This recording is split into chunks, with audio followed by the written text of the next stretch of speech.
Hello दोस्तों, नमस्कार। मैं भी एक आप सभी का बहुत बहुत स्वागत करता हूं आपके अपने स्वरूप परिवार में। तो साथियों, आज के इस क्लास में एसएससी जीडी एग्जाम 2026 के लिए पहले मॉडल क्वेश्चन पेपर को डिस्कस करेंगे। टॉप लेवल के 55 क्वेश्चन को डिस्कस करेंगे और आप सभी का टारगेट 30 क्वेश्चन ठीक करने का होगा। तो इस मॉडल पेपर में हम लोग सबसे पहले जीके क्वेश्चन देखेंगे, उसके बाद हिंदी क्वेश्चन देखेंगे, उसके बाद मैथ के क्वेश्चन देखेंगे और लास्ट में रीजनिंग के क्वेश्चन देखने वाले हैं। जैसा कि एसएससी जीडी का जो परीक्षा होता है वो केवल 1 घंटे का होता है। इन्हीं 1 घंटे में आप सभी को 20 क्वेश्चन जीके मिलेंगे हल करने के लिए, 20 क्वेश्चन हिंदी के मिलेंगे, 20 क्वेश्चन मैथ के मिलेंगे और 20 क्वेश्चन रीजनिंग के मिलेंगे। 80 क्वेश्चन का आपका पेपर होगा। एक क्वेश्चन आप सही करेंगे तो आपको 2 नंबर मिलेगा, यानी पूरा पेपर 160 नंबर का होता है। तो इससे आप अंदाजा लगा सकते हैं कि केवल 60 मिनट में आप सभी को ये पूरा 80 क्वेश्चन हल करने के लिए दिया जाएगा, जिसमें से 20 क्वेश्चन मैथ के और 20 क्वेश्चन रीजनिंग के। इसके अलावा 20 क्वेश्चन जीके भी रहता है और 20 क्वेश्चन हिंदी, लेकिन हिंदी के आसान सवाल आते हैं। लेकिन जो 20 क्वेश्चन जीके रहता है, जीके में करंट अफेयर पूरे 1 साल के पूछे जाते हैं। तो आप एक आइडिया, एक तर्क लगा सकते हैं कि सवालों का लेवल किस तरह से पूछा जाता होगा। तभी तो केवल 60 मिनट में पूरे 80 क्वेश्चन हल करने के लिए दिया जाता है, जिसमें 20 क्वेश्चन मैथ बिल्कुल डिफिकल्ट लेवल के और रीजनिंग के भी 20 क्वेश्चन दिया जाता है। जब इसका फाइनल रिजल्ट आता है तो आप देखते हैं कई स्टूडेंट 160 में से कम 155 प्लस स्कोर ला देते हैं। तो सवालों का लेवल किस तरह से रहता होगा।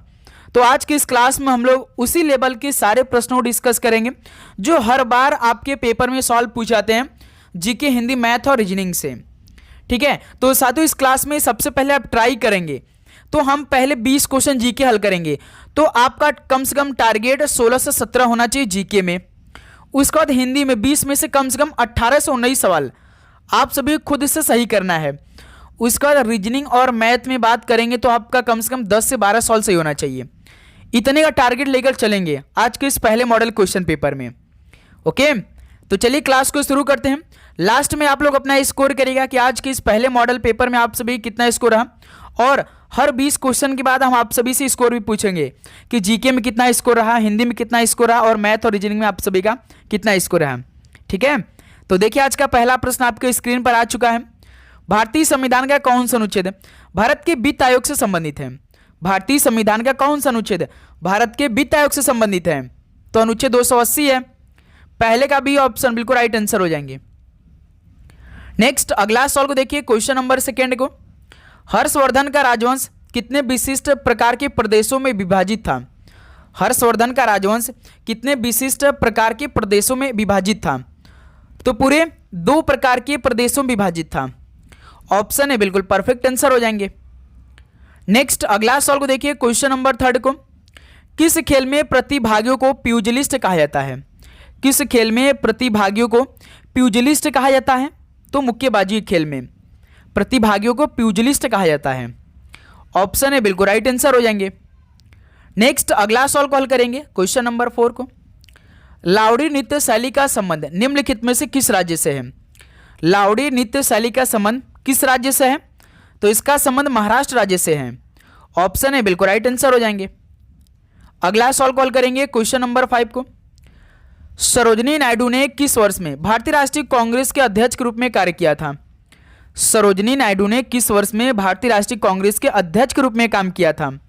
तो 1925 में भारतीय राष्ट्रीय कांग्रेस के अध्यक्ष के रूप में काम किया था सरोजिनी नायडू जी ने।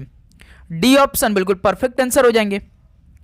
नेक्स्ट अगला सवाल कॉल करेंगे, क्वेश्चन नंबर 6 का राइट आंसर क्या बनेगा? हरित क्रांति को और भी क्या कहा जा सकता है? हरित क्रांति को और भी क्या कहा जा सकता है? तो इसे कृषि क्रांति भी कहा जा सकता है। ऑप्शन है बिल्कुल परफेक्ट आंसर हो जाएंगे। अगला सवाल कॉल करेंगे, क्वेश्चन नंबर 7 को। वर्ष 2011 की जनगणना के अनुसार किस राज्य में महिला साक्षरता दर सबसे कम है? वर्ष 2011 की जनगणना के अनुसार किस राज्य में महिला साक्षरता दर सबसे कम है? तो ये राजस्थान राज्य में। ऑप्शन है बिल्कुल राइट आंसर हो जाएंगे। नेक्स्ट अगला सवाल कॉल करेंगे, क्वेश्चन नंबर 8 का राइट आंसर क्या बन के निकलेगा? निम्नलिखित में से कौन सा भारत में नृत्य के लिए दिया जाने वाला सर्वोच्च पुरस्कार है? तो साथियों, भारत में नृत्य के लिए दिया जाने वाला सर्वोच्च पुरस्कार इनमें से कौन सा है? संगीत नाटक अकादमी पुरस्कार है। डी ऑप्शन बिल्कुल राइट आंसर हो जाएंगे। अगला सवाल कॉल करेंगे क्वेश्चन नंबर 9 को। लद्दाख के तिब्बती समुदायों में मनाए जाने वाले लोसर त्यौहार किसका प्रतीक होता है? लद्दाख के तिब्बती समुदायों में मनाया जाने वाला लोसर त्यौहार किसका ये प्रतीक है? तो नए वर्ष के त्यौहार का ये प्रतीक है। डी ऑप्शन बिल्कुल परफेक्ट आंसर हो जाएंगे। अगला सवाल कॉल करेंगे क्वेश्चन नंबर 10 का राइट आंसर क्या बनेगा? भगवान श्री कृष्ण और उनकी रानी सत्यभामा की कहानी भामा कलापम का संबंध किस नृत्य शैली से है? भगवान श्री कृष्ण और उनकी रानी सत्यभामा की कहानी भामा कलापम का संबंध किस नृत्य शैली से है? तो कुचिपुड़ी से संबंधित है। ऑप्शन है बिल्कुल परफेक्ट आंसर हो जाएंगे। कुचिपुड़ी की उत्पत्ति किस राज्य से हुई है? तो आंध्र प्रदेश से हुई है। ओके, इस सवाल का पहला ऑप्शन आपका परफेक्ट आंसर है। नेक्स्ट अगला सवाल को देखिए, और आगे बढ़ने से पहले आप सभी को ये सिलेक्शन वाले प्रश्नों को जरूर से पढ़ लेना है भाई। ध्यान रखिएगा मेरे दोस्त, आप सभी को अपने शिफ्ट में बैठने से पहले ये ब्रह्मास्त्र सवाल पढ़ लेना है, सिलेक्शन वाले प्रश्न पढ़ लेना है, वो भी एसएससी के नए पैटर्न पे। आप सभी को इसमें हम जीके जिस पूरा कंप्लीट देंगे भाई। स्टैटिक जीके का तो भाई हम आप सभी को लगभग 2350 क्वेश्चन पूरा प्रोवाइड करेंगे। जिसको इंग्लिश का क्वेश्चन चाहिए हम उसको इंग्लिश का क्वेश्चन दे देंगे, जिनको हिंदी क्वेश्चन चाहिए उनको हम हिंदी क्वेश्चन देंगे, लेकिन अधिकतर स्टूडेंट हिंदी के ही हैं। और भाई करंट अफेयर पूरे 1 साल का प्रोवाइड करेंगे। Reasoning chapter wise with detail solution पूरा कंप्लीट आपको प्रोवाइड करेंगे हर एक चैप्टर का। मैथ्स के पूरा कंप्लीट क्वेश्चन देंगे, वो भी चैप्टर वाइज। दोस्त मेरे बस आपको ये पढ़ना है, आपके एग्जाम तक मिलेगा आपको ये कैसे। ये जो नीचे नंबर दिखाई दे रहा है इस पर मैसेज कर आप मंगा लो। व्हाट्सएप पे जैसे ही मैसेज करेंगे टीम आपसे तुरंत बात कर लेगी भाई। जैसी बात करेगी आपको तुरंत प्रोवाइड करेगी, मात्र भाई 50 रुपीज़ में। लेकिन आप सभी को 50 रुपीज़ पे करना पड़ेगा, इसको ध्यान रखिएगा। 50 रुपीज़ में ये पूरा क्वेश्चन आप सभी को मिल जाएगा। अब पैसा मत देखिएगा भाई, मेरे पास पैसा एक भी नहीं आएगा। जो ये क्वेश्चन बनाया होगा, जो टाइपिंग किया होगा, अच्छी तरह से अरेंज किया है, जो सोल्यूशन किया होगा बहुत ही शानदार तरीके से, सारा भाई उसको जाएगा। लेकिन आपको इसका फ़ायदा उठाना है। मात्र 50 रुपीज़ में एसएससी के नए पैटर्न पे जो इस टाइम नए नए सवाल पूछ रहे एसएससी, वो सारे सवाल इस पीडीएफ में आपको मिल जाएगा। ओके दोस्त मेरे, आप सभी को जरूर से पढ़ लेना है भाई। हिंदी का तो हम वही आपको पीडीएफ दे देंगे ना, यदि आप उसे पढ़ लिया तो आप पूरा 20 का 20 क्वेश्चन सही करके आ जाएंगे, एक भी क्वेश्चन आपका गलत नहीं होगा। रीजनिंग मैथ पूरा पढ़ लेंगे तो एक भी क्वेश्चन आपका गलत नहीं होगा, कन्फर्म है भाई। ठीक है, तो जल्दी करिए भाई, इस नंबर मैसेज करके इसे अपने पास आप मंगा लीजिए। देखिए क्वेश्चन नंबर 11, बोहाग बिहू को और किसके नाम से भी जाना जाता है? बोहाग बिहू को और किसके नाम से भी जाना जाता है? तो रंगाली बिहू के नाम से भी जाना जाता है बोहाग बिहू को। सी ऑप्शन बिल्कुल राइट आंसर हो जाएंगे। अगला सवाल को देखिए क्वेश्चन नंबर 12 को, मौर्य साम्राज्य की राजधानी क्या थी? मौर्य साम्राज्य की राजधानी क्या थी? तो पाटलिपुत्र थी। डी ऑप्शन बिल्कुल राइट आंसर हो जाएंगे। नेक्स्ट अगला सवाल को देखिए क्वेश्चन नंबर 13 का राइट आंसर क्या बनेगा? रणजीत सिंह गोल्ड कप का संबंध निम्नलिखित में से किस खेल से है? रणजीत सिंह गोल्ड कप का संबंध किस खेल से है? तो इसका संबंध हॉकी खेल से है। डी ऑप्शन बिल्कुल राइट आंसर हो जाएंगे। अगला सवाल को देखिए क्वेश्चन नंबर 14, किसकी पहली सबसे महत्वपूर्ण भूमिका यह है कि यह विनिमय के माध्यम के रूप में कार्य करती या करता है? बताइए।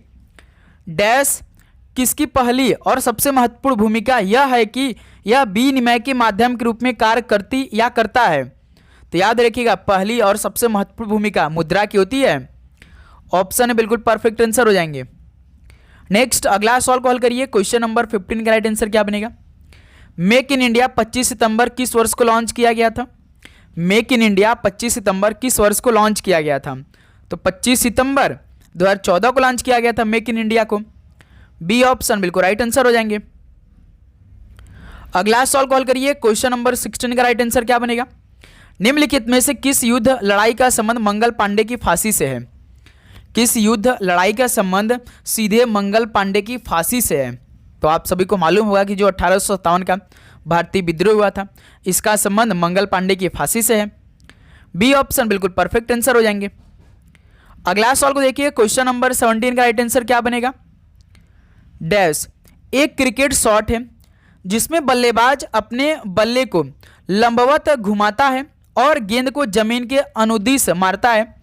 गेंद को कवर ओवर मिड ऑफ के बीच मारा जाता है, वो कौन सा शॉट होता है? भाई ये मोस्ट इंपॉर्टेंट सवाल है। आप देख रहे हैं कि एसएससी अब इस तरह के सीधे सीधे सवाल पूछ रही है। बताइए वो कौन सा ड्राइव है कि एक क्रिकेट शॉट है जिसमें बल्लेबाज अपने बल्ले को लंबवत घुमाता है और गेंद को जमीन के अनुदिश मारता है। गेंद को कवर ओवर मिड ऑफ के बीच मारा जाता है। तो वो कौन सा शॉट है? तो भाई वो ऑफ ड्राइव है। ठीक है, ऑप्शन है परफेक्ट आंसर हो जाएंगे। ठीक है, नेक्स्ट अगला सॉल्व कॉल करिए क्वेश्चन नंबर 18 को।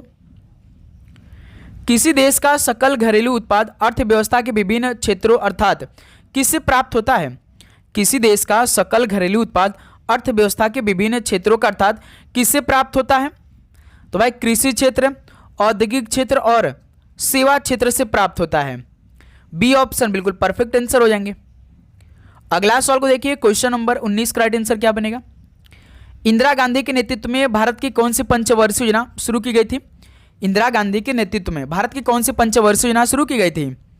तो चौथी पंचवर्षीय योजना शुरू की गई थी। चौथी पंचवर्षीय योजना का टाइम पीरियड 1969 से लेकर 74 तक चला था। ठीक है, बी ऑप्शन बिल्कुल राइट आंसर हो जाएंगे। चलिए जीके का लास्ट क्वेश्चन हल करिए।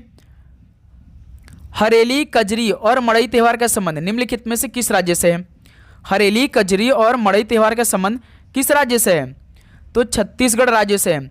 डी ऑप्शन बिल्कुल परफेक्ट आंसर हो जाएंगे। तो साथियों जीके में 20 क्वेश्चन कंप्लीट हो गया। बताइए कि आप सभी का 20 क्वेश्चन कितना रहा? 20 क्वेश्चन में से आप सभी का कितना स्कोर रहा? सभी बताएंगे। तो उम्मीद करूंगा भाई कम से कम 16-17 सवाल तो सही हुआ होगा। अब आप लोग हिंदी में अपना स्कोर काउंट करते चलेंगे। ठीक है, एकदम ध्यान से। क्वेश्चन नंबर 21 देखिए। दिए गए वाक्यांश के लिए सार्थक शब्द ज्ञात कीजिए। जो संविधान के अनुकूल हो इसके लिए एक शब्द क्या बनेगा? जो संविधान के अनुकूल हो इसके लिए एक शब्द संवैधानिक हो जाएगा। डी ऑप्शन बिल्कुल परफेक्ट आंसर हो जाएंगे। ओके, चलिए अगला सवाल को देखिए। क्वेश्चन नंबर 22 का राइट आंसर क्या बनेगा? दिए गए वाक्य में उचित पर्यायवाची शब्द का चयन करके रिक्त स्थान की पूर्ति करिए। सीता माता का नाम भी है, तो आप सभी को उचित पर्यायवाची शब्द का चयन करके रिक्त स्थान की पूर्ति करना है। सीता माता का नाम जानकी भी है, तो ऑप्शन है बिल्कुल परफेक्ट आंसर हो जाएंगे। नेक्स्ट अगला सवाल को देखिए। क्वेश्चन नंबर 23 का राइट आंसर क्या बनेगा? दिए गए वाक्य में रेखांकित शब्द का विलोम शब्द ज्ञात कीजिए। यानी आधुनिक का विलोम शब्द क्या होगा? जैसे पश्चिम भारत आधुनिक मंदिरों से भरा हुआ है, तो आधुनिक का उल्टा क्या होगा भाई? पौराणिक हो जाएगा। तो बी ऑप्शन इस सवाल का बिल्कुल परफेक्ट आंसर हो जाएंगे। अगला सवाल को हल करिए। क्वेश्चन नंबर 24 का राइट आंसर क्या बनेगा? दिए गए वाक्य में रेखांकित शब्द के लिए सही वर्तनी ज्ञात कीजिए। शीघ्र ही वैद्य को ले आओ, तो शीघ्र कैसे लिखा जाता है? देखिए यही आपका रेखांकित शब्द हुआ है, यानी ये गलत है। शीघ्र कैसे लिखा जाता है भाई? सबे बड़ी की मात्रा रहता है, ऐसे लिखा था। तो देखिए कौन सा ऑप्शन? C option. तो यही आपका परफेक्ट आंसर हो जाएंगे। अगला सवाल को देखिए। क्वेश्चन नंबर 25 का राइट आंसर क्या बनेगा? दिए गए वाक्यांश के लिए सार्थक शब्द ज्ञात कीजिए जिसकी कोई उपमा न हो। इसके लिए सार्थक शब्द क्या होगा? जिसकी कोई उपमा न हो, तो अनुपम कहेंगे। ऑप्शन है बिल्कुल राइट आंसर हो जाएंगे। अगला सवाल को देखिए। क्वेश्चन नंबर 26 का राइट आंसर क्या बनेगा? दिए गए शब्द का पर्यायवाची ज्ञात कीजिए। अटल का पर्यायवाची क्या होगा? अटल यानी अडिग हो जाएगा। बी ऑप्शन परफेक्ट आंसर हो जाएंगे। पर्यायवाची शब्द वो शब्द होता है जो कि बिल्कुल समानार्थी शब्द बताना होता है। ठीक है, याद रखिए समान वाला शब्द। अगला सवाल को देखिए। क्वेश्चन नंबर 27 का राइट आंसर क्या बनेगा? दिए गए वाक्य में रेखांकित शब्द का तद्भव शब्द ज्ञात कीजिए। गोस्वामी जी को बुला लाओ, तो गोस्वामी को आप सभी को तद्भव में बताना है। बताइए क्या हो जाएगा? तो गोस्वामी का तद्भव शब्द होगा भाई गुसाई। सी ऑप्शन परफेक्ट आंसर हो जाएंगे। ठीक है, नेक्स्ट अगला सॉल्व कॉल करिए। क्वेश्चन नंबर 28 को। दिए गए वाक्य में उचित देशज विदेशज शब्द का चयन करके रिक्त स्थान की पूर्ति करिए। क्या इतनी दौलत का जब वो अपने माता पिता को ही नहीं पूछता, यानी क्या जनाब नहीं होगा भाई? क्या दावत नहीं होगा? क्या फ़ायदा? ये होगा भाई। क्या फ़ायदा इतनी दौलत का जब वह अपने माता पिता को ही नहीं पूछता है? तो यही आपका सी ऑप्शन परफेक्ट आंसर हो जाएंगे। जवाब तो होगा नहीं भाई, तो सी ऑप्शन इस सवाल का राइट आंसर होगा। अगला सवाल को देखिए। क्वेश्चन नंबर 29 का राइट आंसर क्या बनेगा? उस विकल्प का चयन करें जो रिक्त स्थान के लिए सही स्त्रीलिंग रूप वाला विकल्प हो। बताएंगे इस सवाल का राइट आंसर क्या बनेगा? सभी दोस्त इस सवाल का राइट आंसर निकालेंगे। आप सभी को रिक्त स्थान के लिए सही, वो भी स्त्रीलिंग रूप वाला विकल्प बताना है। यानी क्या हुआ है तुम्हें, तुम्हारी वह स्वास्थ्य, खबर, होश या चमक, यानी क्या हुआ है तुम्हें, तुम्हारी वह चमक अब नहीं रही। यानी इस सवाल का डी ऑप्शन आपका परफेक्ट आंसर हो जाएंगे। ओके, ध्यान रखिएगा आप लोग।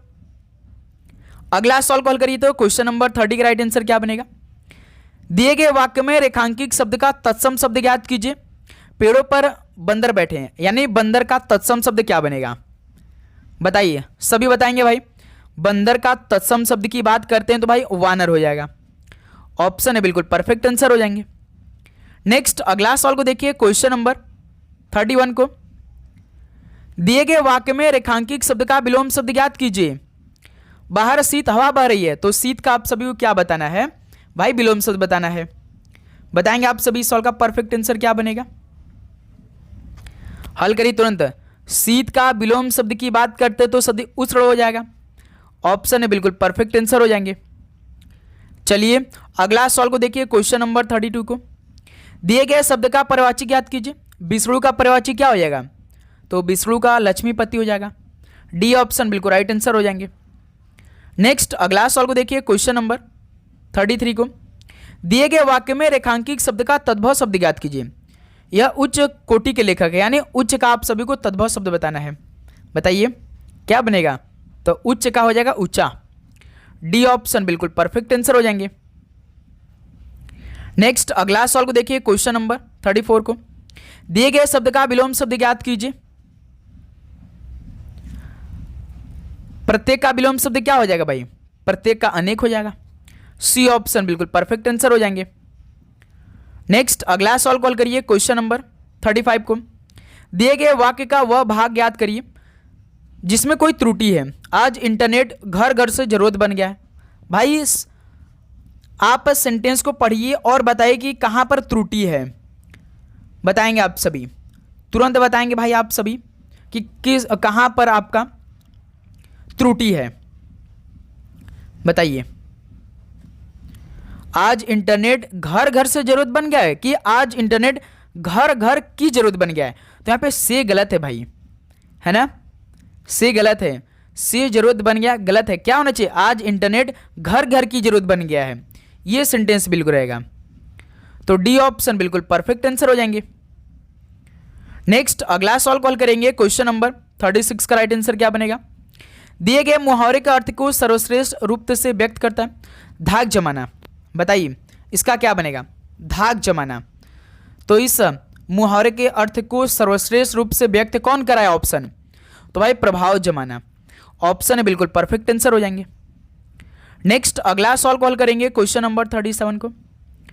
निम्नलिखित वाक्य में रेखांकित भाग के लिए एक सार्थक शब्द ज्ञात कीजिए। 3 नदियों का संगम हो, तो बताएंगे दोस्त आप सभी। 3 नदियों का संगम क्या हो जाएगा, त्रिवेणी हो जाएगा। तो सी ऑप्शन बिल्कुल परफेक्ट आंसर हो जाएंगे।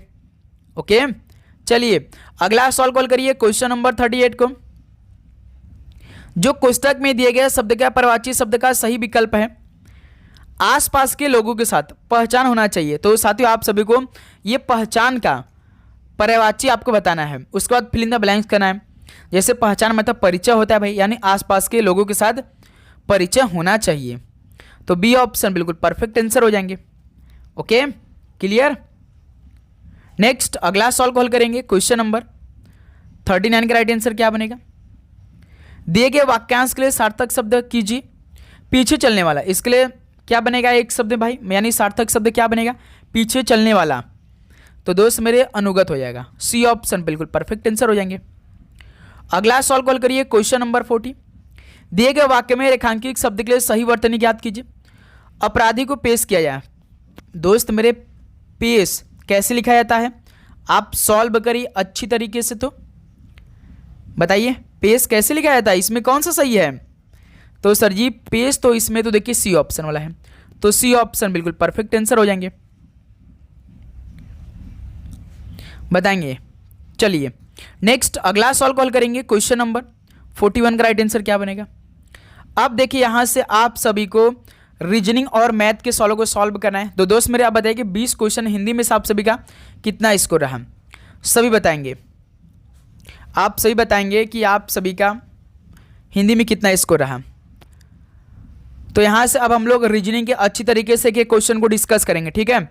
एक निश्चित कूट भाषा में फोर्स को 83, 0, 52 लिखा जाता है, गेम्स को 42, 76, 1 लिखा जाता है और फोरम को 08, 9, 5, 7 लिखा जाता है। उसी कूट भाषा में सी को कैसे लिखा जाएगा? दोस्त मेरे, आप सभी को केवल सी का कोड बताना है। आप सभी को केवल सी का कोड बताना है। अब देखिए, हमें सिंगल सी बताना, पहले हम कॉमन चेक करते हैं। फोर्स में देखिए सी है, लेकिन गेम्स में सी नहीं है और फोरम में सी नहीं है।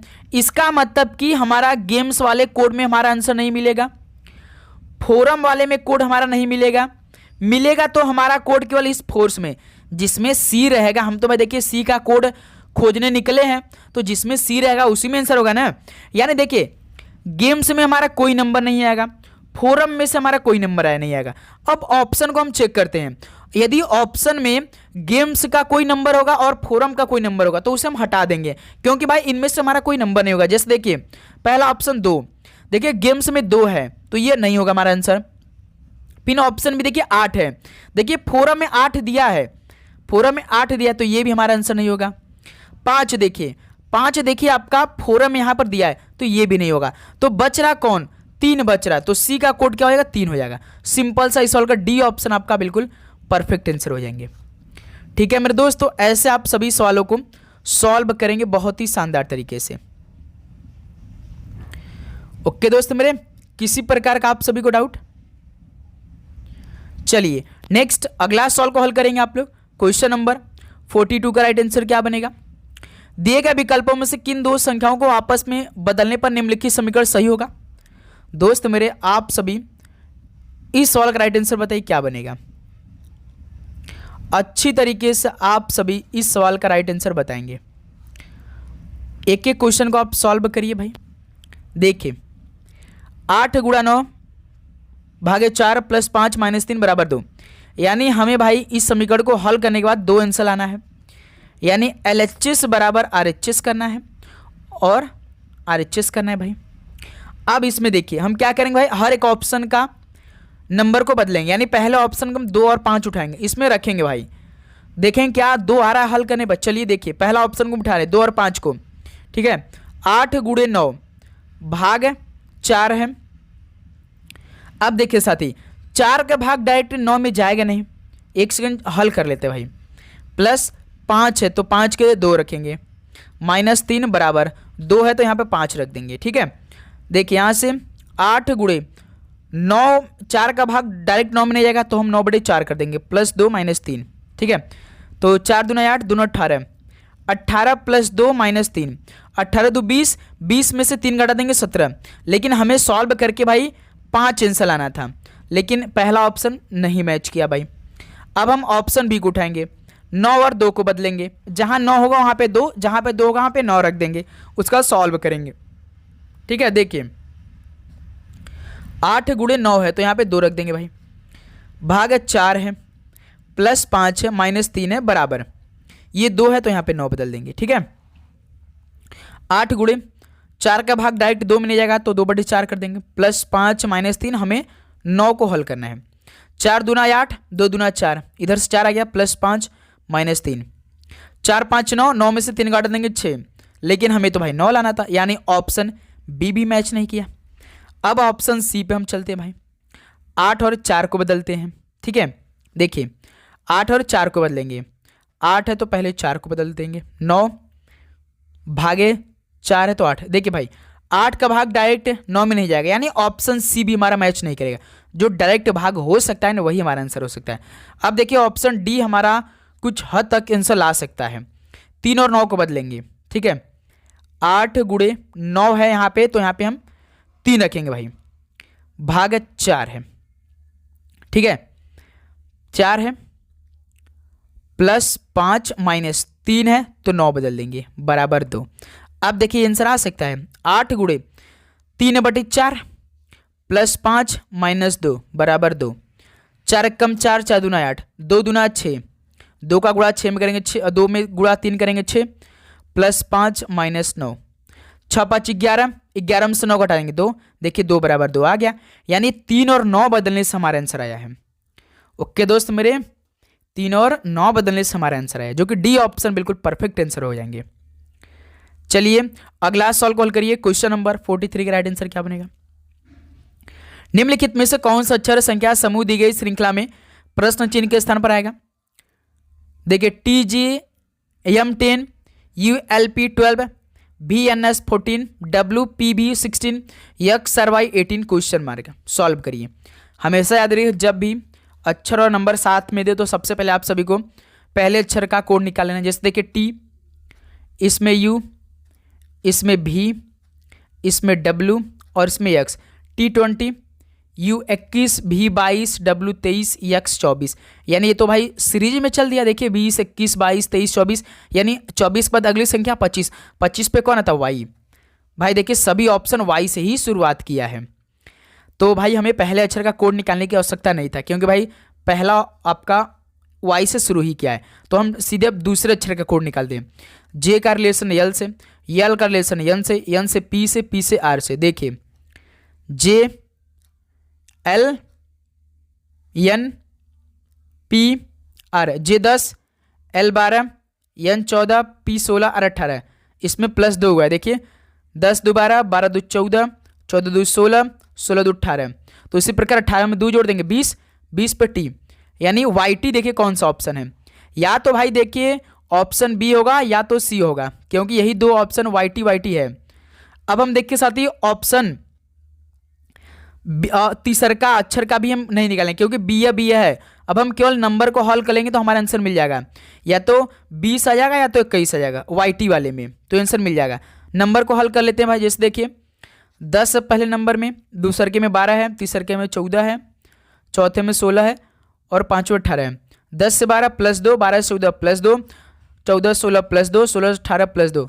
तो उसी प्रकार 18 में 2 जोड़ देंगे 20 हो जाएगा, यानी YT भी 20। तो बी ऑप्शन परफेक्ट आंसर हो जाएंगे। ओके, सभी को समझ में आ चुका भाई? ऐसे आप सवालों को सॉल्व करेंगे, ठीक है। चलिए अगला सवाल को देखिए। क्वेश्चन नंबर 44 को, दिए गए विकल्पों में से किन दो चिन्हों को आपस में बदलने पर निम्नलिखित समीकरण सही होगा? ये समीकरण दिया, हमें 60 लेना है। चलिए भाई, तो उसी तरह पहले ऑप्शन को उठा लेते हैं, गुणा और माइनस को बदलते हैं। इस समीकरण में रखने से क्या 60 हमारा आंसर आता है? देखते हैं भाई। 28 + 12 माइनस है तो गुणा में बदलना है। 21/7 गुणा है तो माइनस में बदलना है 4। इसको हल करने पर हमें 60 लाना है, ठीक है। अब देखिए इसमें बॉडमस का नियम अप्लाई करेंगे।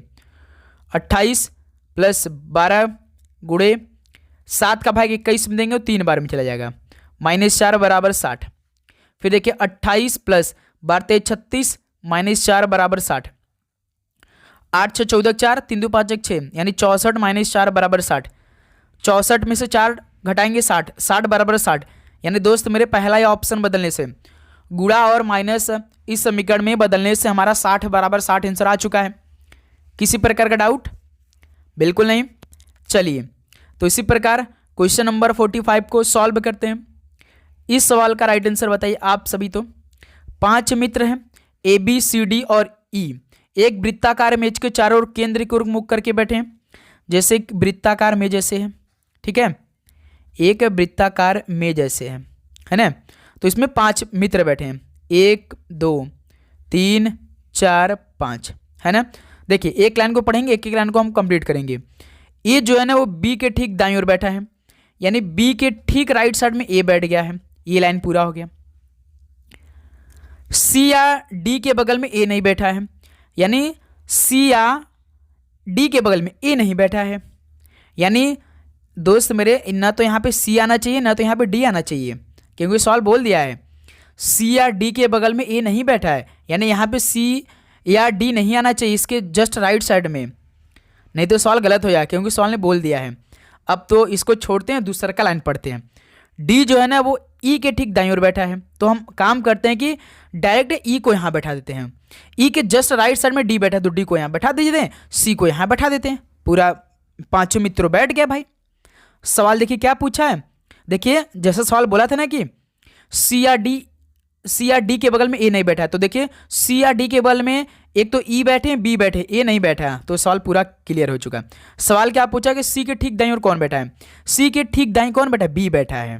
देखिए सी यहाँ है तो इसके जस्ट राइट साइड में बी ए बैठा है ना यहाँ पर, देखिए तो यही सी ऑप्शन हमारा परफेक्ट आंसर हो जाएंगे, क्योंकि सी के ठीक दाईं ओर कौन बैठा है, तो बी बैठा है। ठीक है, चलिए अगला सवाल को देखते हैं। क्वेश्चन नंबर 46 का राइट आंसर क्या बनेगा। निम्नलिखित विकल्पों में से उस विकल्प का चयन कीजिए जो तीसरी शब्द से उसी प्रकार संबंधित है जिस प्रकार दूसरा शब्द पहले शब्द से संबंधित है। साइकिल का संबंध पैडल से, तो कार का संबंध किससे हो जाएगा।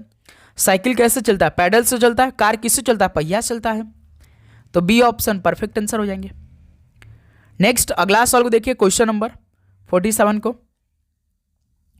निम्नलिखित प्रश्न में दिए गए विकल्पों में से श्रृंखला से लुप्त संख्या का चयन कीजिए। इस क्वेश्चन मार्क ये क्या आएगा, हल करिए आप लोग,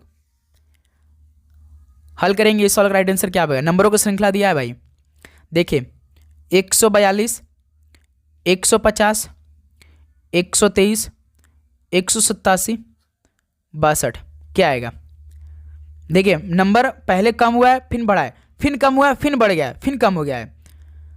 दोस्त मेरे देखिए 142 150 यानी इसमें +8 हुआ है ना। फिर देखिए 150 से 123 हो गया यानी इसमें -27 हो गया भाई, है ना।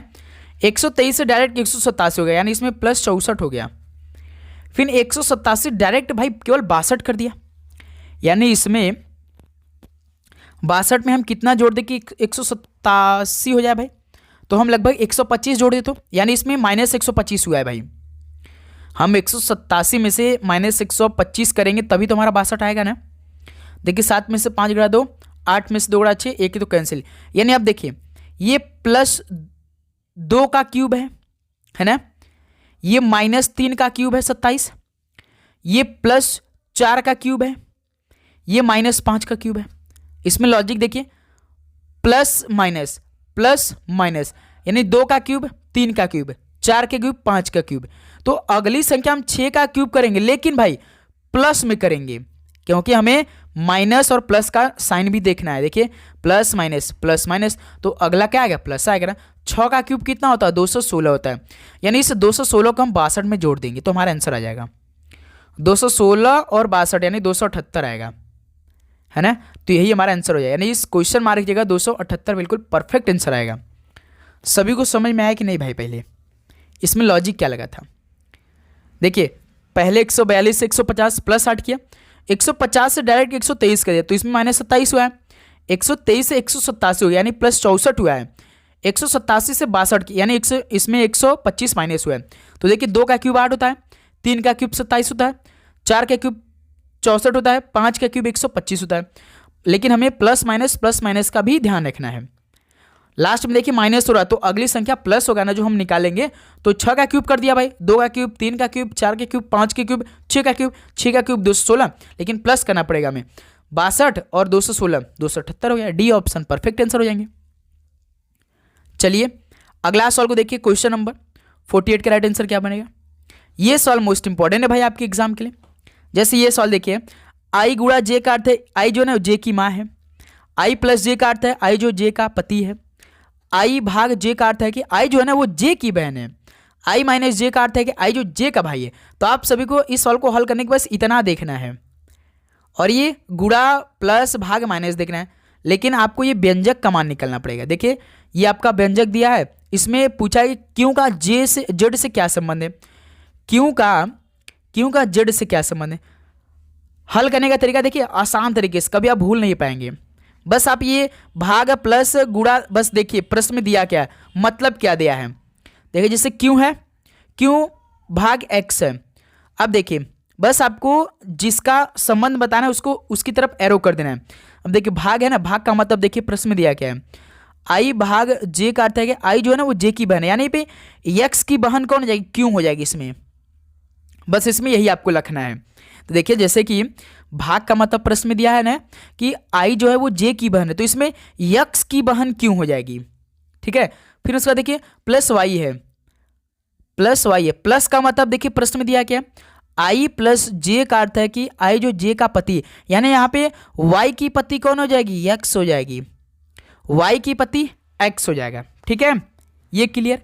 फिर देखिए y गुणा जेड है, तो गुणा का मतलब प्रश्न में क्या दिया है, पहला लाइन में देखिए आई गुणा जे, जे का अर्थ है कि आई जो जे की माँ यानी जेड की माँ कौन है भाई, जेड की माँ वाई हो जाएगा। अब बच रहा कौन, जेड अकेला, तो इसको ना अपने आप को मान लीजिए, यानी मैं हो गया, ये मेरी माँ वाई है, मेरी माँ के पति एक्स है ना, देखिए जे है, ये मेरी माँ वाई है, मेरी माँ के पति एक्स है, और तो क्या हो जाएंगे भाई, मेरे पिताजी हो जाएंगे, मेरे पिता की बहन क्यों, यानी रिलेशन क्या होगा, क्यों का जेड से मेरे पिताजी की बहन हो जाएंगे, तो सी ऑप्शन परफेक्ट आंसर हो जाएंगे। बताइए दोस्त मेरे, किसी प्रकार का डाउट, एक बार फिर समझा दे, चलिए एक बार फिर से समझा दे आप सभी को अच्छी तरीके से। देखिए क्यों भाग एक्स है, ठीक है, तो आप सभी बस लिखना है, भाग का मतलब एरो आपको दे देना है भाई, जिसका रिलेशन जिससे बनाना है। ठीक है, तो भाग का मतलब दिया था कि आई भाग जे का अर्थ है कि आई जो है जे की बहन, यानी यक्स की बहन क्यों है। ठीक है, फिर देखिए यक्स प्लस वाई, ठीक है, वाई का मतलब सॉरी प्लस का अर्थ दिया है कि आई जो जे का पति, यानी वाई का पति कौन है, यक्स है। ठीक है, फिर देखिए वाई गुणा जेड है, गुणा का मतलब क्या दिया है भाई, पहले लाइन में देखिए आई जो जे की माँ, यानी जेड की माँ कौन है, वाई है, तो जेड जो है ना इसको अपने आप को मान लीजिए भाई, यानी मैं हो गया, मेरी माँ वाई है, मेरी माँ के पति एक्स है ना, मेरी माँ वाई है, मेरी माँ के पति एक्स है, एक्स की बहन क्यों है, यानी भाई मेरे पिताजी एक्स है ना, मेरे पिताजी एक्स है, तो इनकी बहन क्यों है ना, तो भाई क्यों का रिलेशन जेड से क्या होगा, पिता की बहन है, मेरे पिता की बहन है, तो सी ऑप्शन परफेक्ट आंसर हो जाएंगे। ठीक है, ऐसे आप सवालों को सॉल्व करेंगे। चलिए अगला सवाल को देखिए, क्वेश्चन नंबर 49 को, जरा इस सवाल का राइट आंसर बताइए, कथन और निष्कर्ष का उत्तर दीजिए। कथन देखिए, सभी बल्ले गेंद है, सभी गेंद बैडमिंटन है, सभी बैडमिंटन विकेट है, यानी सभी बल्ले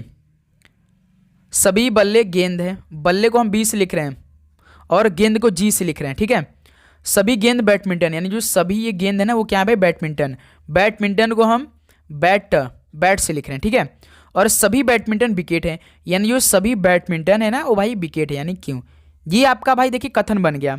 अब निष्कर्ष देखिए क्या दिया है, क्या सभी बल्ले विकेट हैं, क्या सभी बल्ले विकेट हैं, बिल्कुल है, पहला बिल्कुल अनुसरण कर दिया भाई। कुछ बैडमिंटन क्या बल्ले हैं, कुछ ये बैडमिंटन क्या बल्ले हैं, बिल्कुल हैं भाई बल्ले हैं, तो दूसर का भी इसमें निष्कर्ष अनुसरण कर दिया है, यानी निष्कर्ष एक और दोनों अनुसरण करते हैं, यानी सवाल का डी ऑप्शन परफेक्ट आंसर हो जाएगा। जब साथ ही कथन और निष्कर्ष का सवाल दे तो आप सभी को पहले तो कथन का डायग्राम बना लेना है, यदि आपने कथन का डायग्राम बना लिया तो समझिए आपका पूरा सवाल यहीं पर सॉल्व हो जाएगा। ठीक है, चलिए अगला सवाल कॉल करिए, क्वेश्चन नंबर 50 का राइट आंसर क्या बनेगा। एक निश्चित कूट भाषा में लैम्ब को IWJL लिखा जाता है, उसी कूट भाषा में लॉक्स को कैसे लिखा जाएगा। देखिए LAMP, इसका कोड IWJL, L होता 12, A होता 1, M होता 13, P होता 16, I होता 9, W होता 23, J होता 10, L होता 12, 12 से 9 -3, 1 से 23, तो यहाँ पे भाई आप 27 कर दीजिए, A को 27 मान सकते हैं, 27 में से -4 करेंगे 23, 13 से 10 -3, 16 से 12 -4, इसमें लॉजिक क्या लगा, -3 -4, -3 -4 का लॉजिक लगा है। तो पूछा किसका भाई, लॉक्स का पूछा है, LOGS, -3 -4, -3 -4 यही करना है। L देखिए 12 पे होता है, O आता है 15 पे, G होता है 7, S होता है 19, 12 में से 3 घटाएंगे 9, 9 पे कौन सा अक्षर आता है, I आता है।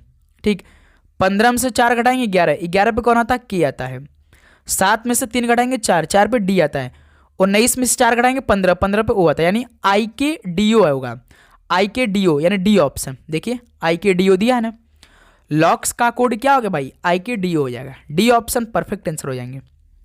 ठीक है, चलिए अगला सवाल को देखिए, क्वेश्चन नंबर 51 को, निम्नलिखित में से कौन सी संख्या दी गई श्रृंखला में प्रश्न चिन्ह के स्थान पर आएगी। 8, 18, 38, 78, 158 क्वेश्चन मार्क, 8, 18, 38, 78, 158। देखिए 8 से 18 किया है, बढ़ा यानी इसमें कुछ जोड़ा होगा, बताएंगे आप सभी। सॉल्व करिए, सॉल्व का राइट आंसर क्या बनेगा। तो देखिए इसमें लॉजिक क्या है, 8 दूना 16 प्लस 2 18, 18 दूना 36 प्लस 2 38, 38 दूना 76 प्लस 2 78, 78 दूना 156, यहाँ पे मेरे दोस्त 8 है, 78 दूना होता है 156, 78 दूना 156 प्लस 2 कर देंगे 158, यानी इसमें देखिए गुणा 2 कर रहा है प्लस 2 कर रहा है, तो लास्ट में देखिए 158 है, तो 158 दूना कितना हो जाएगा भाई, 158 दूना आपका हो जाएगा 2 8 16 6 2 25 10 11 के 1 2 कम 2 316 प्लस 2 318 आना चाहिए भाई इसका आंसर। तो बिल्कुल ऑप्शन भी दिया, देखिए डी ऑप्शन परफेक्ट आंसर हो जाएंगे। ओके, सभी को समझ में आया। इसमें लॉजिक गुणा 2 प्लस 2 गुणा 2 प्लस 2 गुणा 2 प्लस 2 किया था, ठीक है। तो बताइए कि मान के चलिए कि यहाँ पे 318 था, क्वेश्चन मार्क यहाँ है, तो बताइए इस क्वेश्चन मार्क ये कितना का होमवर्क रहेगा, इस सॉल्व का राइट आंसर आपसे बताइए। नेक्स्ट अगला सॉल्व देखिए क्वेश्चन नंबर 52 को, निम्नलिखित प्रश्न में दिए गए विकल्पों में से संबंधित अक्षर युग्म का चयन कीजिए। यानी पहले आप सभी को ये KW और FR का रिलेशन निकालना है, जो ये पैटर्न हुआ होगा सेम ऑप्शन में भी आपको वही देखना है। चलिए पहले KW और FR का रिलेशन निकाल लेते हैं। K होता है 11, F होता है 6, तो इसमें -5, W होता है 23 और 18, इसमें -5, यानी हमें -5 का रिलेशन देखना है। जैसे B देखिए 2 होता है, ये 28 मान लेते हैं इसको, और ये W 23 -5, M 13 O 15 होता है, लेकिन इसमें देखिए पहला ऑप्शन नहीं होगा। ऑप्शन भी देखिए O देखिए 15, C होता है 3, इसमें -5 का नहीं है डिफरेंस भाई। ये आपका AB ये नहीं, तो D ऑप्शन हो सकता है। देखिए IU और DP, U21 P 16 -5, I9 D 4 -5, सभी क्लियर हो चुका भाई। -5 का रिलेशन लगा इसमें, ठीक है। तो इस सॉल्व का D ऑप्शन परफेक्ट आंसर हो जाएंगे। अगला सॉल्व देखिए क्वेश्चन नंबर 53 का राइट आंसर क्या बनेगा। एक क्रिकेट टीम में 7 पुरुषों की आयु 26, 25, 21, 29, 24, 28 और 22 है, उनकी औसत आयु कितनी होगी। दोस्त मेरे औसत कैसे निकालेंगे, सबसे पहले तो हमें सभी नंबरों को जोड़ना पड़ेगा। 26 plus 25 plus 21 plus 29 plus 24 plus 28 plus 22 बटे में 7 से भाग करना पड़ेगा भाई। जोड़िए कितना आएगा, देखिए थोड़ा सा लॉजिक से हम जोड़ेंगे तब आंसर निकलेगा हमारा। जैसे देखिए 21 और 29 आपका 50 हो जाएगा, है ना, 50 ये 28 22 50 50 50 100 हो जाएंगे, 100 और ये देखिए 100 और ये आपका 24 और 26 50 हो गए, 150 150 और 25 175 भाई। इतने पूरे नंबर को जोड़ने पर 175 आ गया, बटे में 7 कर दीजिए, है ना। अब देखिए 7 का भाग 175 में देंगे, क्योंकि 7 पुरुष है भाई। औसत कैसे निकालते हैं, सभी संख्याओं को जोड़ लेते हैं, जितना संख्या रहता है उससे भाग कर देते हैं। 7 दूना 14, 17 14 घटा 3 35, यानी 7 5 35 यानी 25 होगा, यानी उनकी औसत आयु लगभग 25 साल वर्ष के हैं। तो सी ऑप्शन परफेक्ट आंसर हो जाएंगे। ओके, नेक्स्ट अगला सवाल को देखिए क्वेश्चन नंबर 54 को। चलिए भाई इस सवाल को हल करिए आप लोग, इसका मान ज्ञात कीजिए। पहले तो भाई हम लोग ब्रैकेट को हल कर लेते हैं, सिंपल सा सभी ब्रैकेट को हल कर। देखिए 7 प्लस 33 40 गुणा 2 का भाग 44 में देंगे तो 22 बार में 22 दूना 44 गुणा 50 25, तीनों बॉक्स को हल करने पर 40 आया, 22 आया, 55 आया।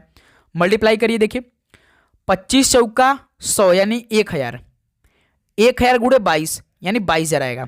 तो इसका मान कितना आएगा, 22,000 आएगा। देखिए ऑप्शन दिया होगा डी ऑप्शन, परफेक्ट आंसर हो जाएंगे भाई। देखिए 7 प्लस 33 तो 40 आया, 44 भागे 2 22 आया, 5 गुणा 5 में 25 आया। तो गुणा करना है, 25 का गुणा 40 में 1000 आएगा, 25 चौका 100, 1 जीरो बढ़ जाएगा 1000 हो जाएगा, और यहाँ से गुणा 22 22 गुणे 1000 22,000 हो जाएगा। तो ये आंसर हो जाएगा। नेक्स्ट लास्ट क्वेश्चन हल करते हैं, क्वेश्चन नंबर 55। यदि 6 पेन का क्रय मूल्य यानी कास्ट प्राइस 5 पेन के सेलिंग प्राइस यानी विक्रय मूल्य के समान है, तो लाभ या हानि प्रतिशत ज्ञात कीजिए।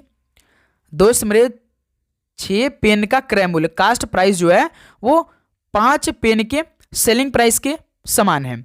तो यहां से CP अपान में SP निकालेंगे तो कितना होगा, 5/6, यानी अब देखिए कास्ट प्राइस 5 हो गया, सेलिंग प्राइस 6 हो गया, यानी कोई सामान हम 5 का खरीद रहे हैं 6 में बेच रहे हैं, यानी 1 रुपये का हमें बेनिफिट होगा, किससे होगा? 5 रुपये से होगा, जो हमने पहले कास्ट प्राइस पे खरीदा है। प्रतिशत निकालना है तो मल्टीप्लाई 100 का दीजिए, तो हमें भाई कितने प्रतिशत का लाभ होगा? 20% का लाभ होगा, है ना? 20% का लाभ, जो कि सी ऑप्शन परफेक्ट आंसर हो जाएंगे। तो साथियों ये पूरी तरीके से 55 क्वेश्चन कंप्लीट हो चुके हैं। तो आप बताएं कि आप सभी का इन 55 क्वेश्चन में से कितना स्कोर रहा? सभी ईमानदारी के साथ बताएंगे। तो साथियों उम्मीद करूंगा आपको हर एक क्वेश्चन बहुत ही शानदार तरीके से समझ में आएंगे। यदि आप सभी किसी भी प्रश्न पे डाउट हुआ हो तो साथ ही कमेंट बॉक्स में जरूर बता दीजिएगा भाई। लगातार आप सभी को हर एक क्वेश्चन के लिए हम प्रैक्टिस कराएंगे भाई। समय बिल्कुल भी नहीं है मेरे दोस्त, ठीक है? तो डेली क्लास करनी है आप सभी को, अच्छे अच्छे क्वेश्चन हम कराएंगे क्लास में, उससे तैयारी करना है। चैनल को आप सब्सक्राइब करिए, नोटिफिकेशन को ऑन करिए, ठीक है? तो मिलते हैं एक और नए क्लास में। आप सभी को जय हिंद, जय भारत। पढ़ाई करते रहिए। All the best. धन्यवाद।